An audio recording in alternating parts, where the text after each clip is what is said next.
Hi everyone.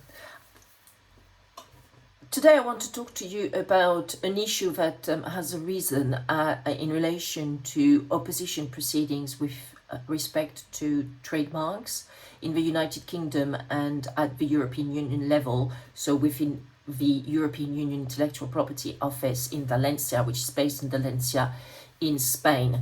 So this EUIPO, European Union Intellectual Property Office, takes care of registering European Union trademarks for the 27 member states of the European Union. As I'm sure you know, before the 1st of January 2021, the UK was the 28th member state of the European Union. But there was a Brexit, and therefore the transition date, the completion date, happened on the 1st of January 2021, and the UK exited as the 28th member state of the European Union. Since, it's been chaos and mayhem. Why? Because when there were some outstanding and ongoing opposition proceedings, both at the UK Intellectual Property Office and at the European Union Intellectual Property Office, they have adopted completely different policies, which to me is absolutely crazy. So what is happening is that when there were some ongoing trademark opposition proceedings in front of the EUIPO, where the attacked trademark, so to speak, the opposed trademark was was opposed on the grounds of UK law, UK intellectual property rights, UK trademarks, the EUIPO has decided to actually dismiss all those proceedings which were filed before the completion date of the 1st of January 2021. So almost without any warning, because they took that decision back in September, October 2020, they decided to completely dismiss all these proceedings without any compensation, any damages to the opponents, basically, who had filed such opposition proceedings and had no idea that post-Brexit, the opposition proceedings would be dismissed. While the UKIPO has actually decided to keep on ruling the ongoing opposition proceedings, which were filed on the grounds of European Union trademarks.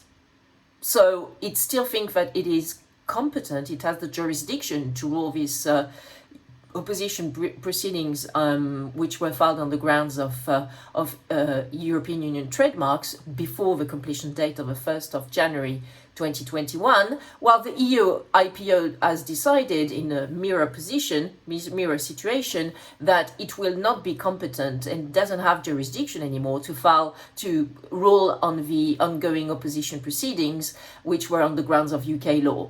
So this is a complete mystery to anyone who has any legal training whatsoever. Especially since there is a principle which is called the principle of non-retroactivity, whereby basically you can't take a law and have it have some effects on some facts which were existing prior to the entry into force of such law. So if you apply the principle of non-retroactivity, the EUIPO cannot decide that all of a sudden, after the 1st of January 2021, it is no longer competent, no longer has jurisdiction on ongoing EUIPO proceedings, opposition proceedings, which were on the ground of UK trademarks. So be that as it may, when you have to advise a client, because clients are completely baffled as well, especially when they are outside the European Union and outside Europe, I just can't believe that such a situation is happening.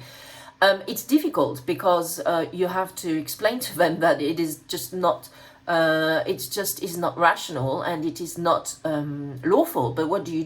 Do you actually file an appeal against the EUIPO's dismissal decision?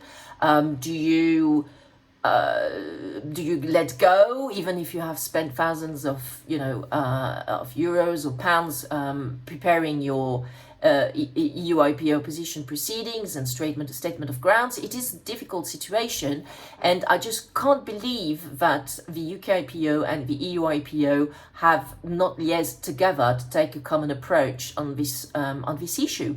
And it is absolutely baffling to me that they are taking a completely different stance, because at the end of the day, it is extremely detrimental and unequal for basically opponents and trademark owners in the UK and at the EUIPO level. It is extreme. So, but there's nothing that us lawyers can do about this. It's just the situation which is presenting itself, which is completely, as I said, irrational, but it is what it is. So we have, as lawyers, as trademark lawyers, to advise our clients the best we can with those completely, changing situations and circumstances which are evolving almost on an hourly basis.